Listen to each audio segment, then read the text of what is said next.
Hi, my name is Leah, and today I'm going to just do a wrap up of all the books that I read in both May and June.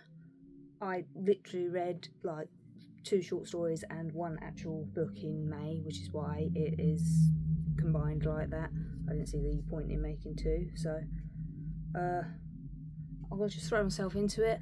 I normally rank them by least favourite to favourite, and ironically all 3 May books are all the least favourites right now, so we will start with those. At number 8, which I think is 1 star for me, I read Taking Melody, a splatterpunk novella by T.L. McRae. It's this one. This is an extreme horror about a woman named Melody who, after getting out of an abusive relationship with her boyfriend, is kidnapped by him and 2 of his friends, and they hold her captive with the intent to do stuff to her, but she gets loose and basically gets her revenge on them while down there. It contains a lot of... This is my first foray into splatterpunk, and I think, other than Mayfly, I don't think I've ever really read extreme horror. So this was my first foray into it. The kind of content that it covers is not really something I'm into, so I'm going to acknowledge the fact that I'm really not the target audience for it. So I'm pretty much going to leave it at that. She does some pretty vile things to them, and they do pretty vile things to her. So I'd check out maybe the content warning on Storygraph or something. But yeah, I just don't think that this is really the kind of story for me, but I gave it a go, so I'm going to move on from that. At number 7, I read The Cove by L.J. Ross. This is an incredibly short... The font is huge. It's an incredibly short, easy to read, supposed thriller. And I say supposed because I felt like the author kind of forgot that it was a thriller. Because it basically follows, what was her name? Gabrielle, who is a sort of... I think she's she works publishing. I think she's a literary agent or something. But basically, one day she is pushed in front of a train by a supposed serial killer who's loose in the area. And she survives, thankfully, but it basically shakes her up and she decides to move from the city to this little coastal town in Cornwall and basically settles in, has a life there. It's supposed to be a bit of a cosy type of mystery thing. And while she's there, she starts to think that maybe the darkness followed her and that there's something happened. She might have witnessed something. That being said, it literally took over half of the book for that to kick in. The first book, we have the attempt murder charge on her, and then it takes to there until the rest of the plot kicks in. It felt more like the author wanted to write a romance and a cosy little romance in Cornwall rather than a thriller, because it really just didn't. And also, there's a moment where she figures out who did it, who did it, who and all that, who committed this crime that she might have witnessed. The book never tells us how. She just figures it out. And I came out of there just like, did I skip a chapter? I listened to the audiobook, to be fair, but I was like, you completely missed the explanation. I just don't know how she figured out who did it. So, and I think I looked at some reviews and I think other people were confused by that too, so I know that wasn't just me. But yeah, I get 2 stars. It started off strong and it did have a lot of potential, but it didn't click. It didn't do anything with the potential that it had, so let them go. Let's see. At number 6, I got The Replacement by Liv Constantine, and I gave this 3 stars. This is one of them Amazon original short stories, and it's basically about a Hollywood actress who is cast in something with a young upcomer, and she starts to suspect that this young upcomer is trying to take her place in the project and get rid of her. That is literally the plot of it. It's one of them little short stories, so not a lot happens in it. Other than that, there are some little twists and turns, but The Replacement was ultimately quite forgettable. I don't think it's a story that will really stick out to me. It was a good little thing to pad out my Goodreads score, I'll call it. None of the characters, it's literally bad people doing bad things to each other. None of the characters are particularly likeable. They're quite judgy to each other, but there is some nice little twists. There's nothing really else to say about it other than that without spoiling it. So there's that. 5 and 4, I don't necessarily know which one I liked more, so I'm just kind of going to combine the two. I read both City of Bones and City of Ashes by Cassandra Clare. I told myself that I was going to read all 6 books in May. It is now all the 1st of July, and I am still at the beginning of book 3, so I'll get around to it.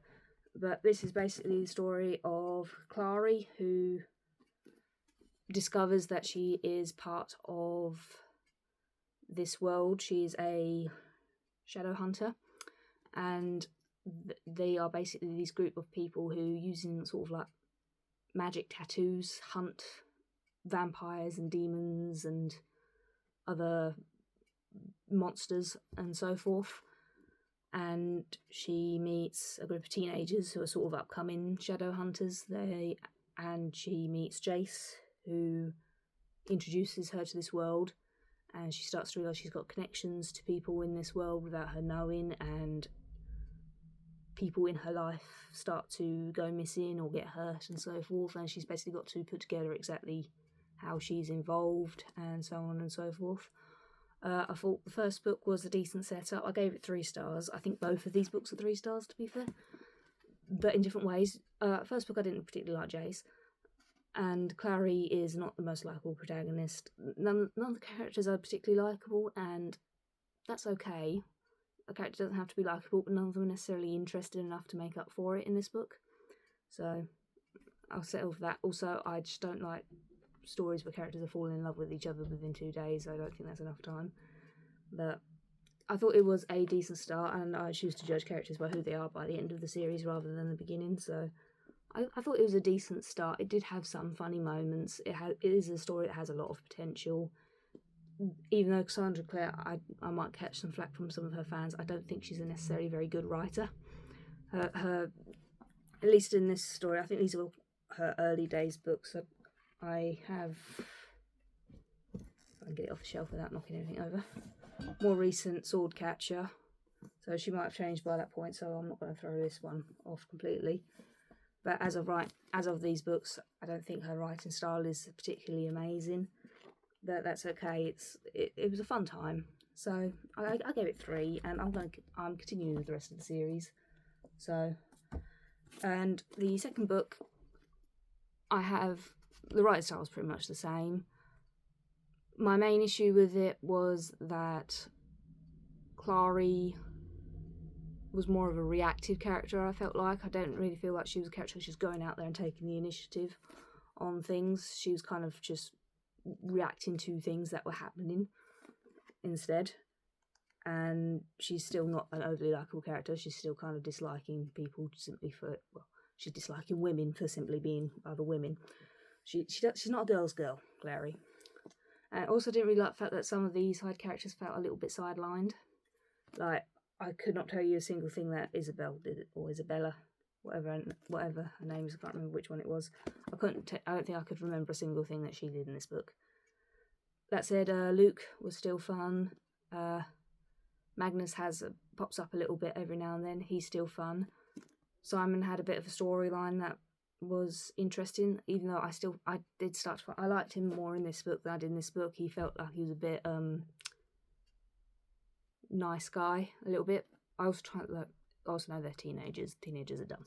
So, but I'll try to take that into consideration. But Simon did kind of veer into nice guy territory for me a little bit, not so.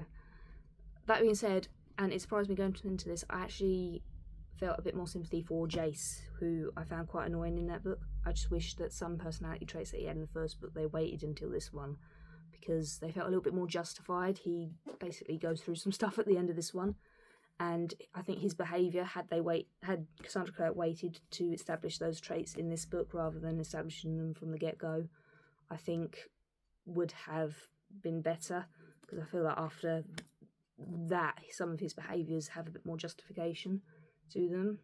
So I found him a little bit more tolerable in this. And again, I still didn't hate it. There was a fun new set piece for the final conflict and so on and so forth. So I, again, still continuing the series. There's that one. Number 3, I read volume 19 of The Walking Dead by Robert Kirkman. Finally continuing on with this.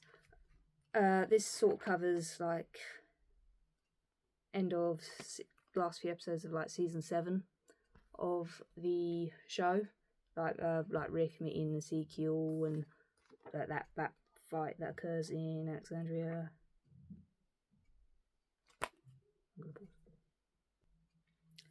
Sorry about that. I'll be in my house. I started talking to me through the door. I don't remember where I was, but yeah, 4 stars maybe. It's very much a continuation. It felt more like a lot of the setup for the next part of the storyline, which is the all-out war fight with the Saviors. So it felt mainly like set up for that, much like the TV show does. That being said, it's still a fun time.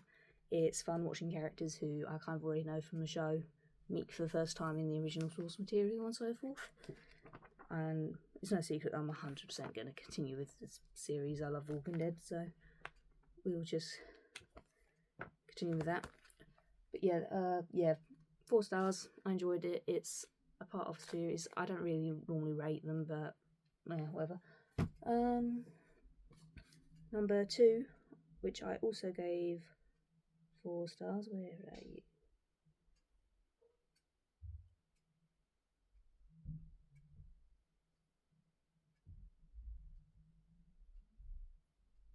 Okay, no one's tried talking to me. There's people moving around outside the door. Also gave 4 stars is Wolfworm by T. Kingfisher. It's my first T. Kingfisher of the year, and I think I'm going to be reading another one this July. But this is basically about a woman whose name I have already forgotten, admittedly, and she gets a job as an illustrator for a guy who studies bugs. I don't remember what he's called, but he studies bugs and larvae and stuff like that. And she is hired to basically illustrate his work. And while there, she starts to suspect that he's up to something. And there are these like weird bugs appearing around and so forth. That's a really vague description, but I don't really know how to. All of the information about it is kind of like a big twist in there. All I know is that she's there and something's going on. There's this weird, creepy neighbourhood guy who keeps talking to her and warning her away from like going into the woods surrounding and so forth. That said, the plot is actually quite interesting once you get into it. The main character feels very T. Kingfisher-esque. She's a quirky, very smart woman who admittedly, I do think a lot of T. Kingfisher's characters kind of have very similar personalities, but they've got a very distinct sense of humour. They are horror comedies or fantasy comedies, her work. So, but the plot line was good. There was some really cool body horror stuff going on once the like main mystery is like revealed and so forth, and the side characters were all very distinct and memorable. Like, even if she didn't necessarily say who was talking, I knew who was talking and so forth. And though it's not a book that I think I'm probably going to physically buy myself, I did enjoy it while reading it. It was a 4 star. It was a fun time while reading it and so forth. So, but yeah, and there was some really cool, gross bug horror going on. So yeah, I'm really not selling it, but I liked it. So there's that. And at number 1, a book that I had high hopes for, and it did and did not live up to them at the exact same time, but I still gave it 4.5. And that's American Psycho by Bret Easton Ellis. I'm going to try and keep this short because there's so much that I could say about this book. But this is a story of Patrick Bateman, who is a guy who works on Wall Street. I think they're called yuppies. But basically he's this high fancy Wall Street guy who is also a psychopath and maybe a serial killer as well. and I've not seen the film yet. I will eventually, but not yet. But basically, this is basically the story of a guy who has worked so hard to get to a certain level of life, has such high standards for absolutely everything, from his appearance to his work to his interactions with other people to his clothes and the way his house looks and so forth, that it pretty much unhinges him completely, because he sets up high unreasonable standards for both himself and the people around him.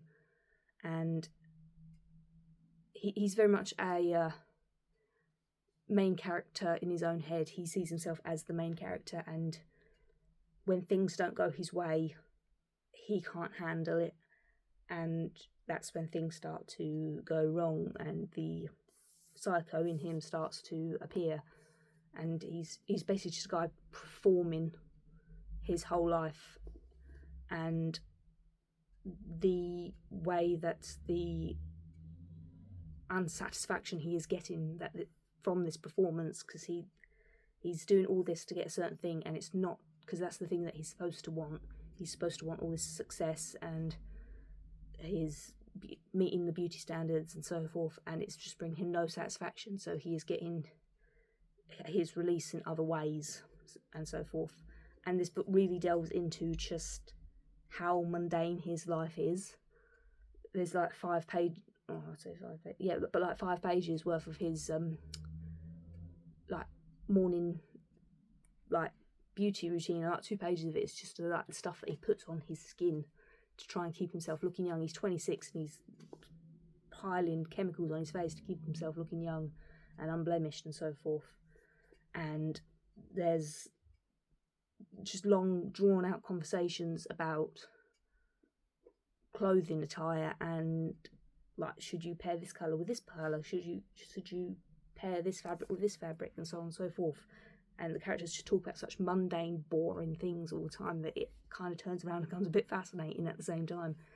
And they're all just so characters who are all just so wrapped up in their own world, because they're all desperately trying to impress each other and can't remember any of each other's names either, because they're constantly mistaking each other for other people. Like, he's sitting there desperately trying to get the approval of people who don't even know who he is, and so forth. And he's like,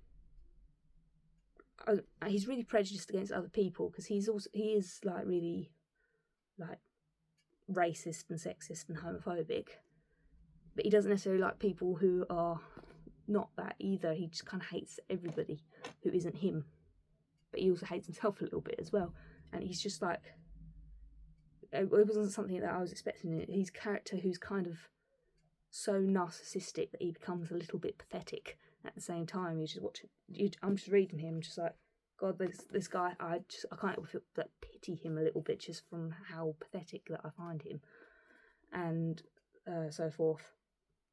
But it was also like really funny. Of all the things that I went into this expecting to compare it to, Mean Girls was not it, but it is Mean Girls. They talk to each other the way that the girls in that talk to each other, or talk about each other and so forth. And there's literally an entire chapter that felt like that scene in the film where they're all like talking on the phone and cutting each other off to go talk to somebody else, just to badmouth each other and trying to make plans but not include certain people, but also like not letting in that they're in.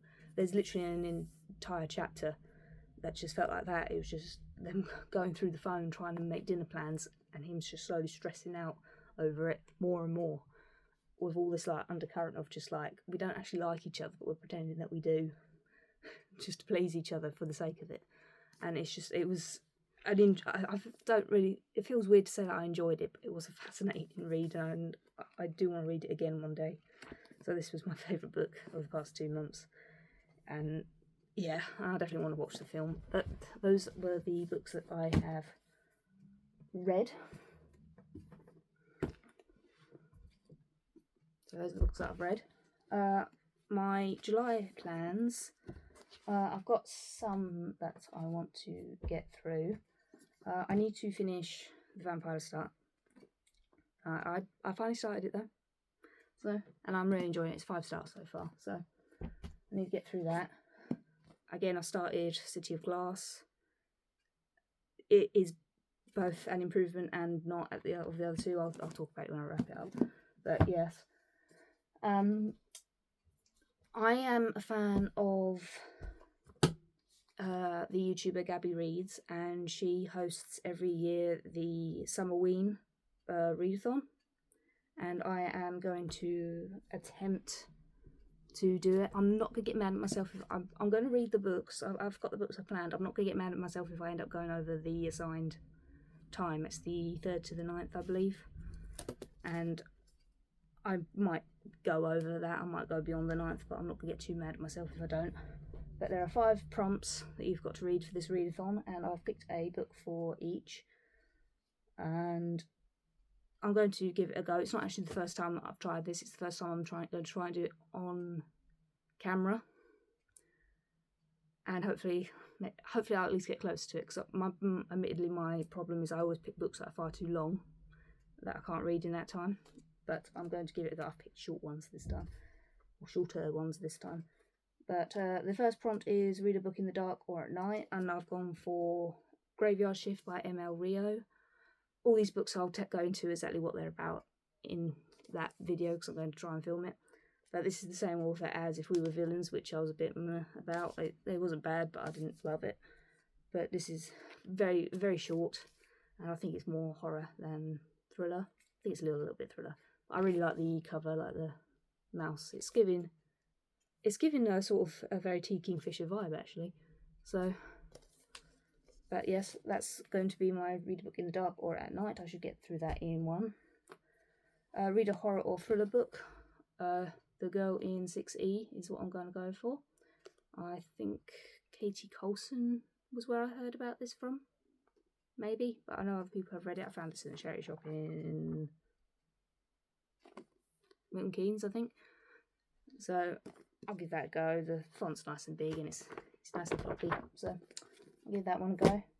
Read a new to you author.